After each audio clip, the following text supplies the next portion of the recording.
Kërçova në Zi një çift bashkëshortor mes 3 viktimave të aksidentit, 3 fëmijët e tyre dhe gjyqja mes 8 të lënduarve.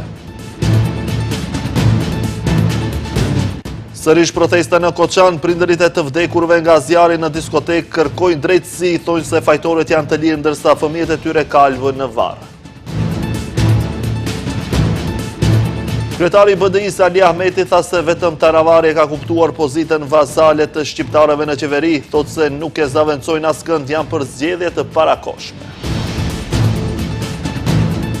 Betohen më në fund 120 deputetët e Kuvendit të Kosovës, dështon zgjedhja e kryeparlamentarit për Albulena Haxhiun, votuan vetëm 57 deputet.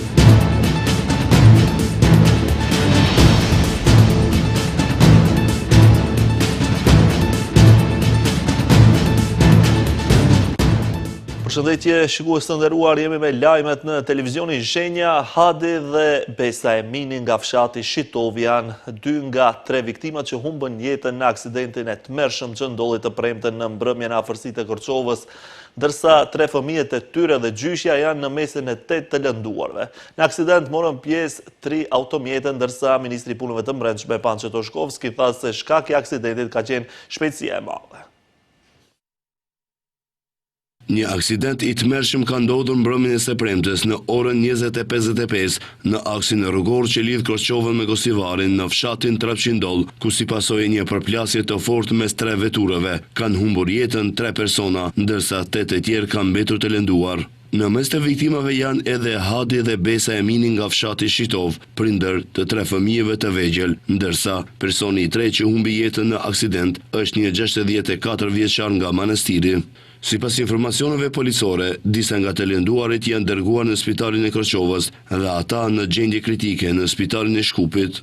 Sipas policisë, aksidenti ka ndodhur mes automjetit të udhëtarëve Mercedes me targa regjistrimit të Kërçovës, i drejtuar nga ZD 64 vjeçar nga Manastiri, automjeti pasagerëve Ford me targa të Kërçovës, i drejtuar nga AR 63 vjeçar nga fshati Stragomishti Epërm i Kërçovës dhe automjeti pasagerëve Opel me targa të Kërçovës, i drejtuar nga HE 38 vjeçar nga Gosivari.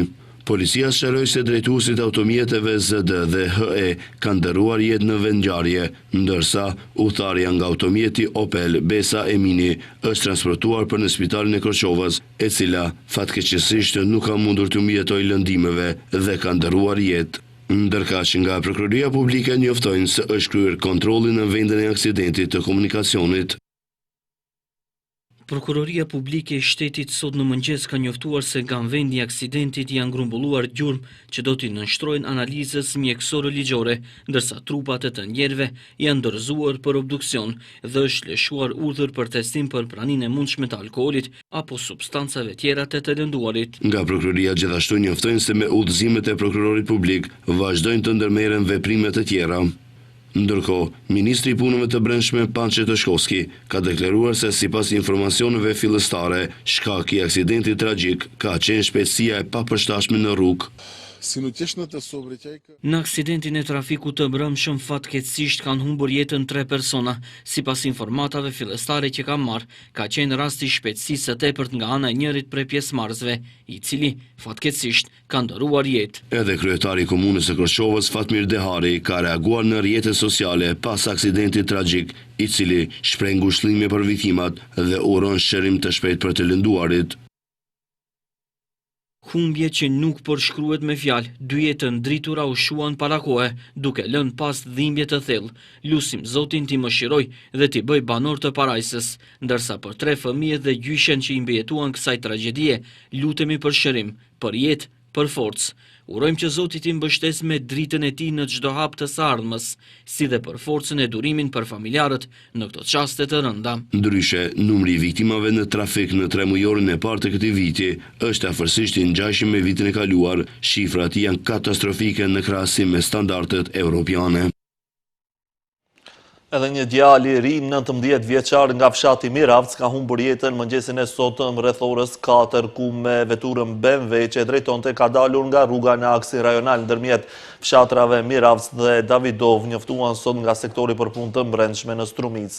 Nga sektori për punë të brendshme në Strumic njoftojnë se i riu ka ndëruar jetë në vendin e aksidentit, ndërsa vdekjen e ka konstatuar mjeku i ndihmës së shpejtë. Nga MPB njoftojnë se është kryer hetim nga prokurori publik dhe ekipi hetimor SPB Gjevgjeli dhe me urdhër të prokurorit publik, trupi i të ndjerit është dërguar për autopsi.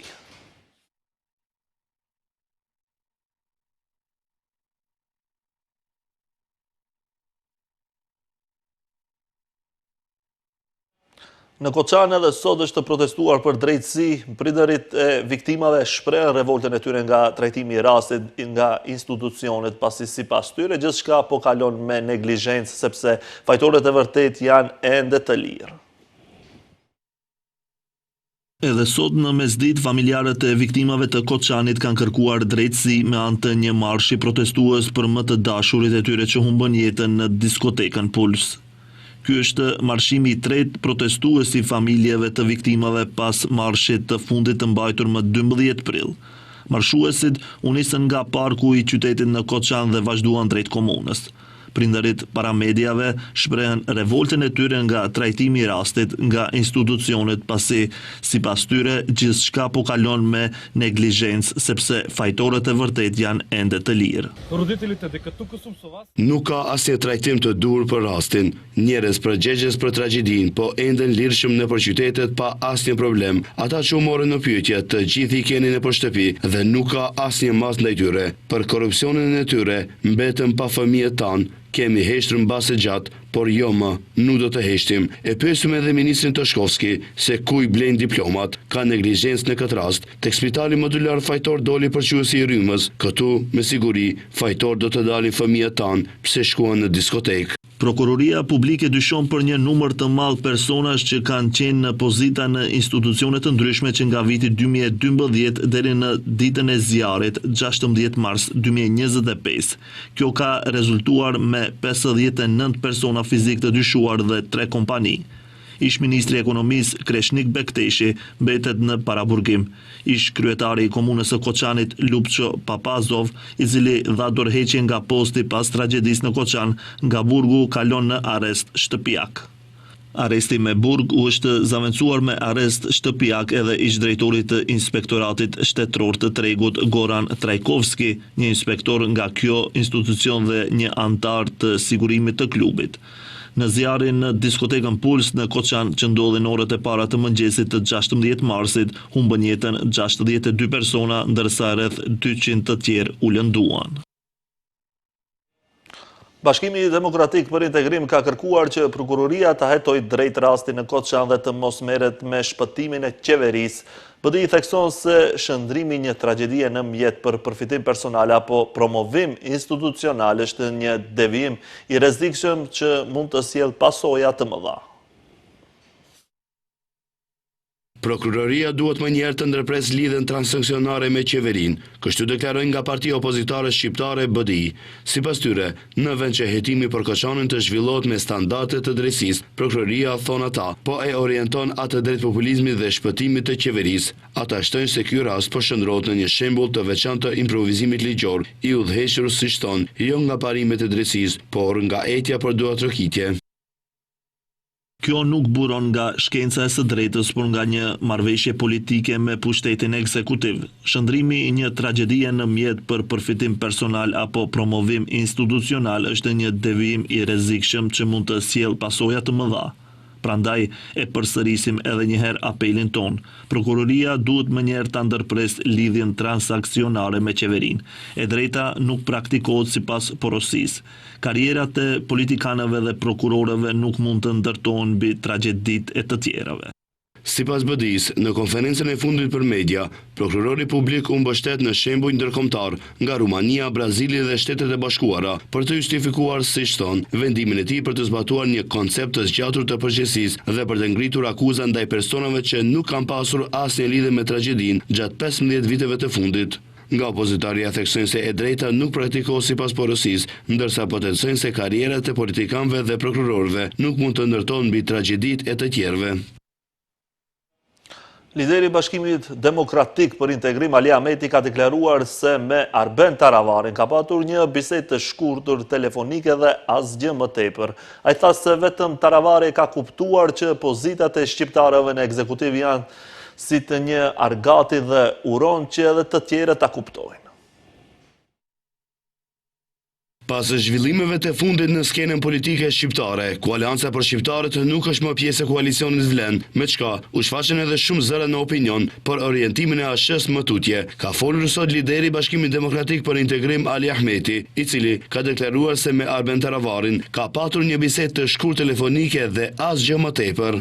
Ai tha se ata si BDI janë duke ndjekur të gjitha zhvillimet, por jo personalisht ai, për shkak se, siç tha Ahmeti, ka detyrim ndaj platformës, programet dhe angazhimeve që janë caktuar. Me rëndësi është që politika shqiptare të jetë konstruktive në Maqedoninë e Veriut,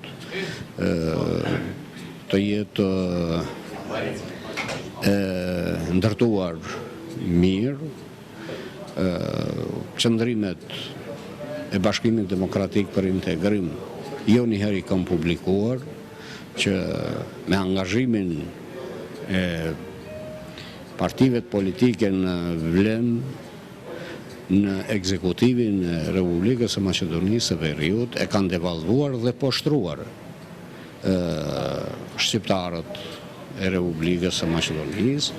Thirrje në vazhdimsi u kemi bërë që të braktisin institucionet, të mos bëhen pjesë poshtrimit të shqiptarëve. Ahmeti tha se si duket nga të gjitha zhvillimet e raportet që i vinë atij, Taravari e ka kuptuar që pozitat e shqiptarëve në ekzekutiv janë vetëm të një argati, ndërsa përsëriti kërkesën e tij për zgjedhjet e parakohshme parlamentare që të mbahen bashkë me ato lokale.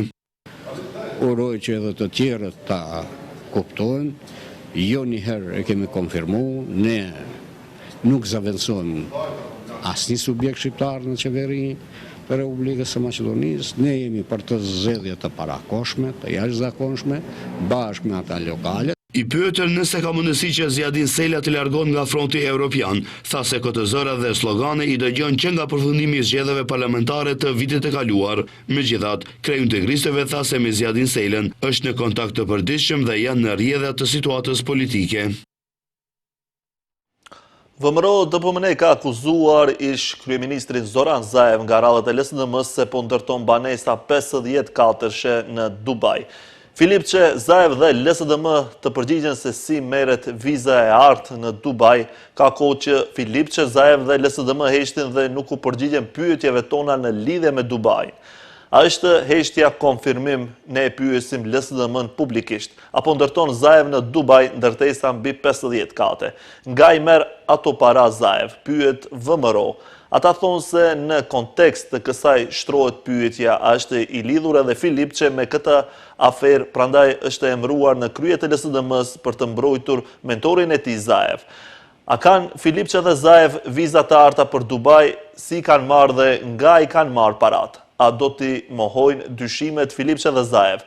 Filipçe, Zaev dhe LSDM as nuk i mohojnë dhe as nuk përgjigjen pyetjeve tona. Pasi shkatruan dhe grabitën shtetin, tani ato lek po investojnë në biznese private. Përderisa pretendonin se e shpëtonin Maqedoninë, po shpëtonin veten dhe milionat e tyre, thonë nga VMRO DPMN.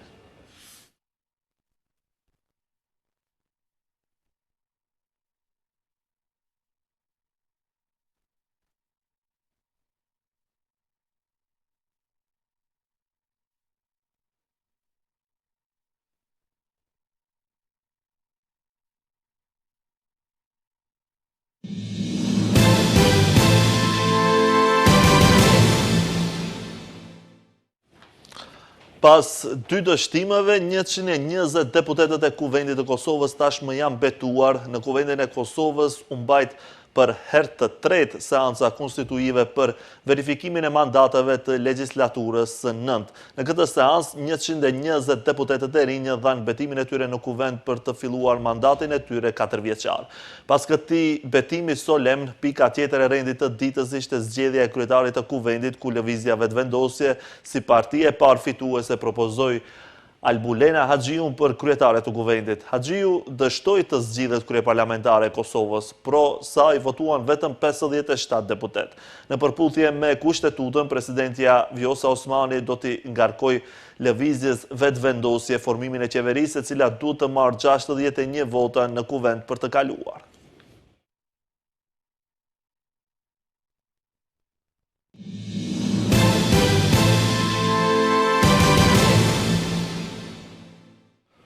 Sulmet ajrore izraelite në ripin e Gazës kanë vrarë të paktën 92 palestines të tjerë, duke quar numrin e përgjithshëm të tyre që nga 7 tetori vitit 2023 në të paktën 51.157. Ministria e Shëndetësisë me bazë në Gaza njoftoi se 219 persona të tjerë janë plagosur dhe janë transferuar në spitale brenda 48 orëve të fundit, duke quar numrin e përgjithshëm të tyre në të paktën 116.724. Shumë viktima ende janë të blokuar në rënoja dhe në rrugë pasi shpëtimtarët nuk mund t'i arrijnë ata, ka thënë ministria. Me 18 mars, ushtria izraelite rifilloi ofenzivën e saj vdekjeprurëse në ripin e Gazës dhe vetëm që atëherë ka vrarë të paktën 1783 njerëz dhe ka plagosur 4683 të tjerë, pavarësisht një marrëveshjeje armëpushimi dhe shkëmbimit të burgosurve që u arrit në janar.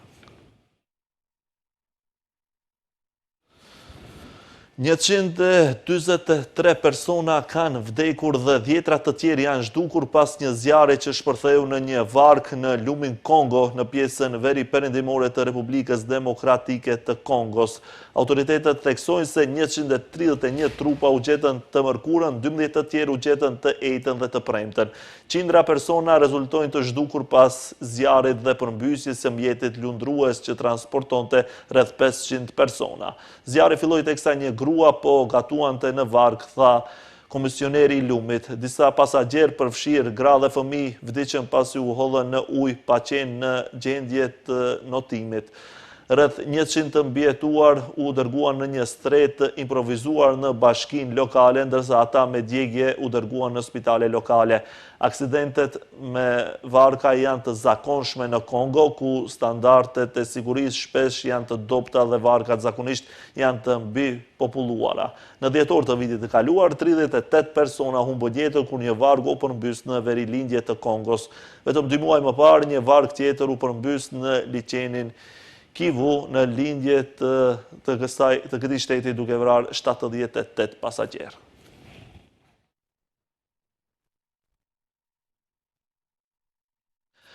Kaq ishte për këtë edicion informativ. Faleminderit për vëmendjen. Bashkë miru pafshim.